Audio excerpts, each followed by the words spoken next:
അച്ഛാ, നാളെ പ്രചരണം തുടങ്ങുകയാണ്. നമ്മുടെ എസ്റ്റേറ്റിലെ സമരം അവസാനിപ്പിക്കണം.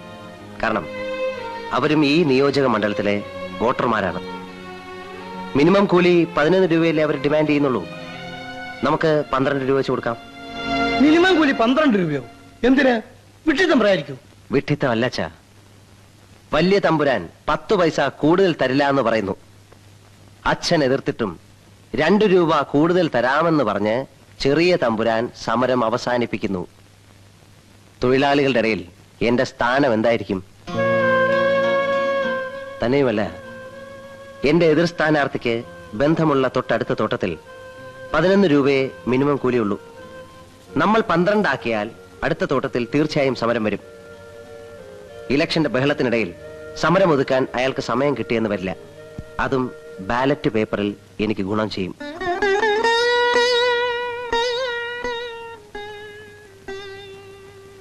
നീ എന്നേക്കാൾ മിടുക്കനാണ്. ജയൻ വന്നില്ല അല്ലേ? ഞാൻ നിന്നോട് പറഞ്ഞില്ലേ അവൻ വരില്ല എന്ന് പറഞ്ഞു? എടാ, ഞാൻ വിളിച്ചെന്ന് പറഞ്ഞില്ലേ? ഒക്കെ പറഞ്ഞു. എടാ, അവൻ നമ്മുടെ എതിർകക്ഷിയാ. ഫ്രണ്ട്ഷിപ്പിനേക്കാൾ വലുതാണല്ലേ അവന് പൊളിറ്റിക്സ്. മതിയടാ മതി. നീ എന്താ അല്ലിമലർക്കാവ് പെണ്ണ് കാണാൻ പോവാ? അവിടെ അണികൾ കാത്തിരിക്കുന്നു. വാ.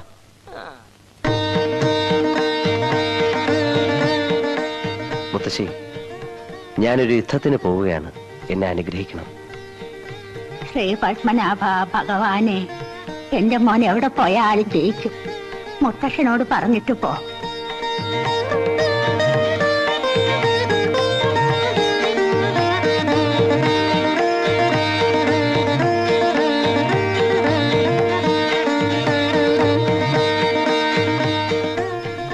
ശ്രീ പത്മനാഭനെ അനുഗ്രഹിക്കട്ടെ. പ്രിയപ്പെട്ട നാട്ടുകാരെ, സഹോദരന്മാരെ, സഹോദരികളെ, അമ്മമാരെ, കുഞ്ഞുങ്ങളെ, നിങ്ങൾക്കെന്റെ കൂപ്പുകൈ.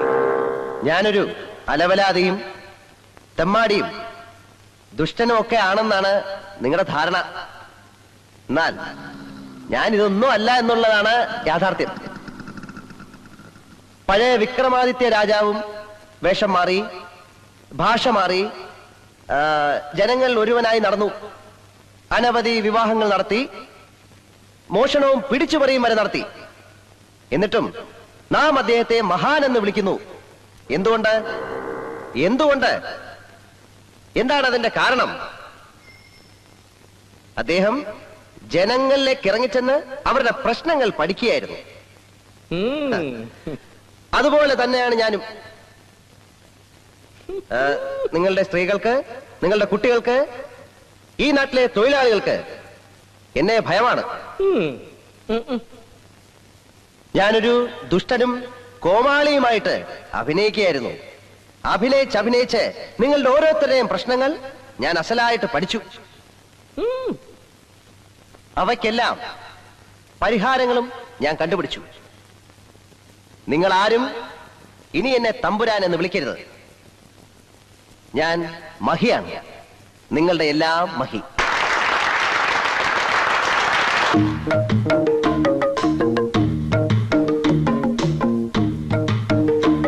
ജാലിയൻ വാലാബാഗും ക്വിറ്റ് ഇന്ത്യ സമരവും ഉപ്പ് സത്യാഗ്രഹവും നിങ്ങൾക്ക് ഓർമ്മയില്ലേ?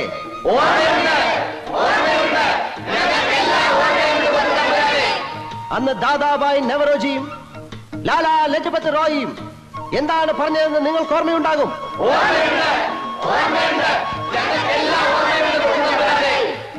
1965 എന്താണ് നടന്നത്? 1982 എന്താണ് നടന്നത്? 1965 82 നടന്നത് തന്നെയല്ലേ ഈ 1987 നടക്കുന്നതെന്ന് ഞാൻ നിങ്ങളോട് ചോദിച്ചു പോവുകയാണ്.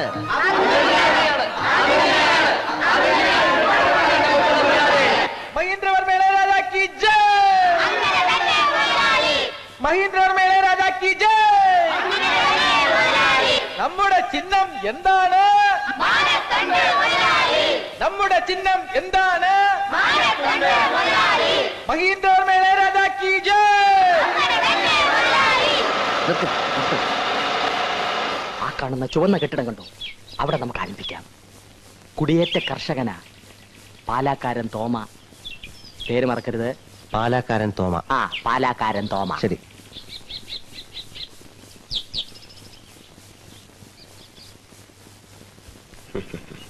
ചിരിക്കുന്നു, നീ ഒന്ന് ചിരിച്ചു കാണിക്കൂ. അയ്യോ. പ്രചരണമൊക്കെ എങ്ങനെ നടക്കുന്നു? കുഴപ്പമില്ല, പോട്ടെ.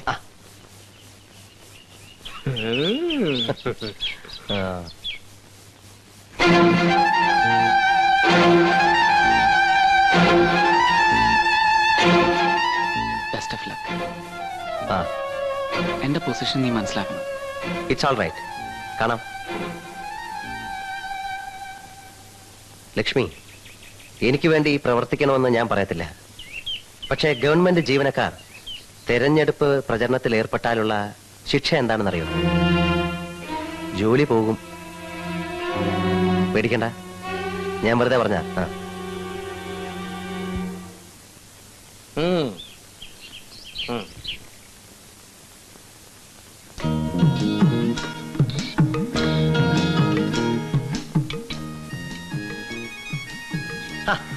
ചേടത്തി, അയ്യോ കൊച്ചമ്പ്രാനോ? തോമാചായനെന്തി ഇതെന്നെ ഉണ്ടാക്കുന്നത്? നോക്കട്ടെ. ഛോ, നല്ല അസലും മീൻകറി, വായിന്ന് വെള്ളം വരുന്നു. അപ്പൊ ഉണ്ടോ ചേട്ടത്തി? ഞങ്ങള് തന്നാ അവിടുന്ന് കഴിക്കോ? അതെന്നാ ചോദ്യം ചേട്ടത്തി? നമ്മൾ തമ്മി എന്നാ വ്യത്യാസം? പുറത്ത് ഇരിക്കുന്നവന്മാരറിയണ്ട, അറിഞ്ഞ ഇത് മുഴുവൻ തീർത്തും. എനിക്കാണെങ്കിൽ നല്ല വിശപ്പ്. ഏട്ടത്തി ചുളു വിളിച്ചിരിങ്ങതാ, ഞാൻ അടിച്ചോളാം. ചെല്ലേ.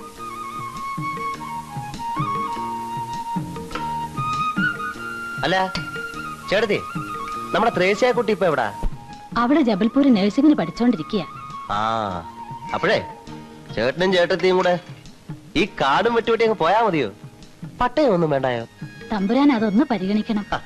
പോളിംഗ് ബൂത്തിൽ ചെല്ലുമ്പം എന്റെ കാര്യം കൂടെ ഒന്ന് പരിഗണിക്കണം. അത് പറയാനുണ്ട് തമ്പുരാനെ. അതാ.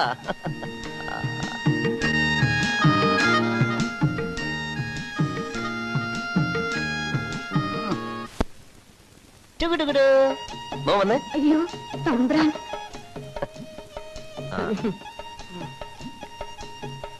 എന്താ ഇവന്റെ പേര്? ആ, ടിറ്റമോൻ. അങ്കിളൊരു ഉമ്മന്നേ.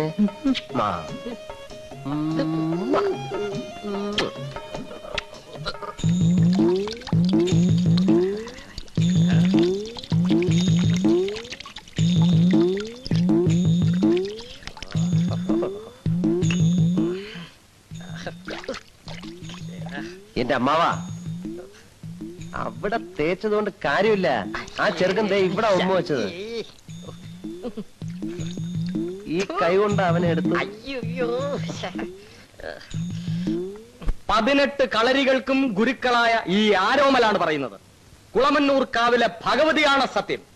തെരഞ്ഞെടുപ്പിന്റെ അന്ന് നിങ്ങൾക്ക് ഓരോ മുണ്ടും ഓരോ കുപ്പി പട്ടച്ചാരായവും. ഇത് സത്യം, സത്യം, സത്യം. പട്ട പോരെങ്കിലോ? ഓ,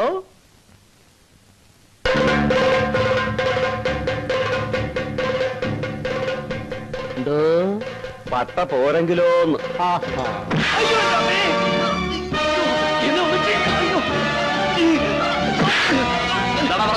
പോരെന്നു. പട്ട പോരെങ്കിൽ 10 സ്ഥലം കൂടെ എഴുതി തരാം.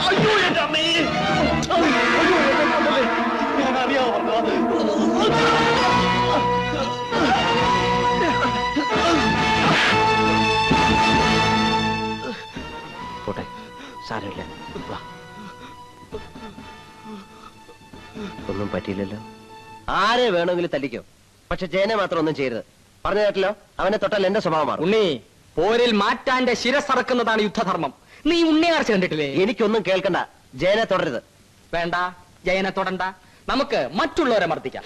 വായിൽ വെള്ളിക്കരണ്ടിയുമായി പിറന്നു വീണ ഒരു ശിശുവാണ് ഇപ്പോൾ കൊട്ടാരത്തിന്റെ മതിലുകൾ തകർത്ത് ജനസേവനത്തിനായി ഇറങ്ങി വന്നിരിക്കുന്നത്. കിരീടവും ചെങ്കോലും വലിച്ചെറിഞ്ഞ ബുദ്ധനെ പോലെ, അശോകനെ പോലെ ഈ ഉന്നത കുലജാതൻ സ്വന്തം സുഖസൗകര്യങ്ങൾ ത്യജിച്ച് അധികാരത്തിന്റെ മുൾക്കിരീടമണിയാൻ ധൈര്യസമേതം മുന്നോട്ട് വന്നിരിക്കുന്നത്. കൊട്ടാരത്തിൽ സുഖസമൃദ്ധിയോടെ കഴിയുമ്പോഴും യുവരാജാവിന്റെ മനസ്സ് ഒന്ന് മാത്രമേ മന്ത്രിക്കുമായിരുന്നുള്ളൂ. എനിക്ക് സേവിക്കണം, എനിക്ക് ജനങ്ങളെ സേവിക്കണം. ഈ യുവാവിന്റെ മനസ്സിലെ ആഗ്രഹങ്ങളെ പൂവണിയിക്കും.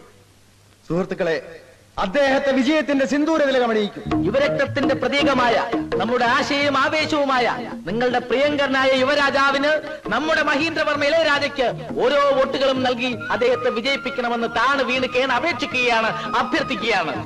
അങ്ങനെ നമ്മുടെ നിനക്കൊക്കെ മിനിമം കൂലി 12 രൂപ തന്നതാരാ ഓർമ്മയുണ്ടോ? ഉണ്ടേ ചെറിയമ്പ്രാൻ. ആ നമ്മുടെ ചിഹ്നം എന്താ?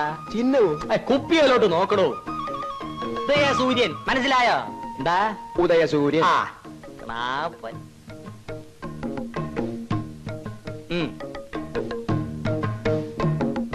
ഇതെന്തോന്നിന്? പ്രഭാതത്തിന്റെ നവോന്മേഷത്തിന്.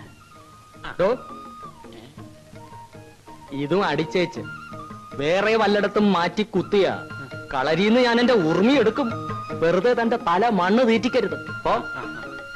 വേറെ ഒരു കണ. അങ്ങനെ നമ്മുടെ പ്രിയങ്കരനായ സ്ഥാനാർത്ഥി നമ്മുടെ ഇളയരാജയ്ക്ക് ഉദയസൂര്യൻ അടയാളത്തിൽ ഓരോ വോട്ടുകളും രേഖപ്പെടുത്തി അദ്ദേഹത്തെ വിജയിപ്പിക്കണം. ഇതത് വെച്ചോളൂ. ഇതും കൂടെ ഒരു 200 അടി അമ്മാവാ. ഉദയസൂര്യൻ മറക്കല്ല അമ്മാവാ. ഉമ്മ വോട്ടില്ല വോട്ടില്ല ചാരായ കുപ്പി കോട്ടില്ല. വോട്ടില്ല വോട്ടില്ല ചാരായ കുപ്പി കോട്ടില്ല. വോട്ടില്ല വോട്ടില്ല ചാരായ കുപ്പി കോട്ടില്ല.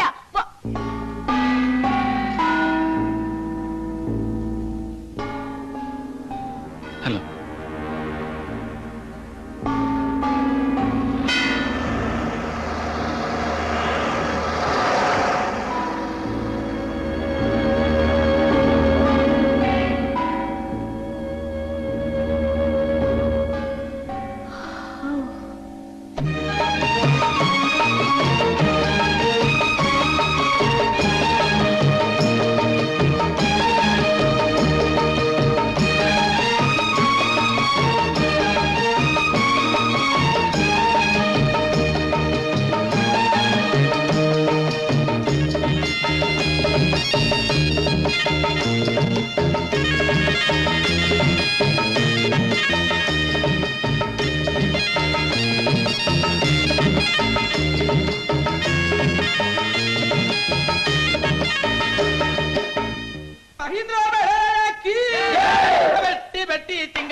എന്താണ്?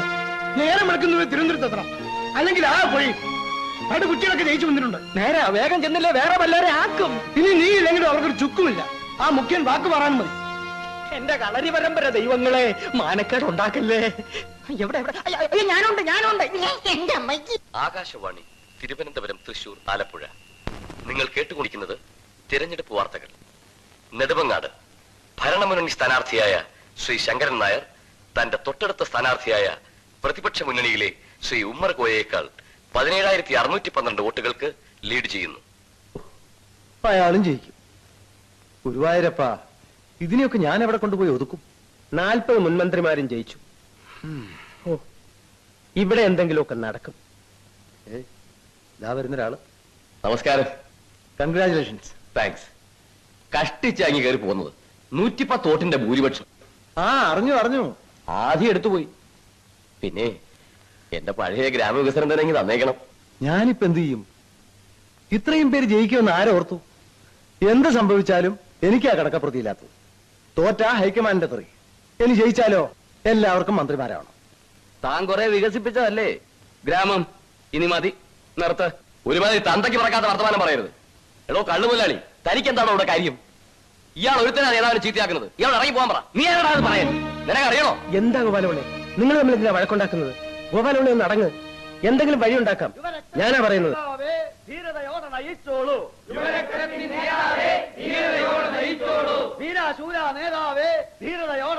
അയ്യോ, അവരാച്ചാലും എത്തി. ഇയാളൊക്കെ എങ്ങനെ ജയിച്ചു വന്നു എന്റെ ദൈവമേ. ലക്ഷം പിന്നാലെ എത്തിപ്പോയി യുവരക്തത്തിൻ നേതാവ്. യുവരക്തത്തിൻ നേതാവ് ലക്ഷം പിന്നാലെ. ഇതെവിടെയാ? മുഖ്യമന്ത്രിയുടെ വീടാ. എന്നെ എന്തോത്തിനാ ഇവിടെ കൊണ്ടുവന്നേ? ഇവിടെന്ന് ജയിച്ചു, മന്ത്രിയാകണ്ടേ? മന്ത്രിയാകണ്ടേന്ന്. എനിക്കൊന്ന് മുള്ളണം. Bedpan കൊണ്ടുവന്നിട്ടുണ്ടോ?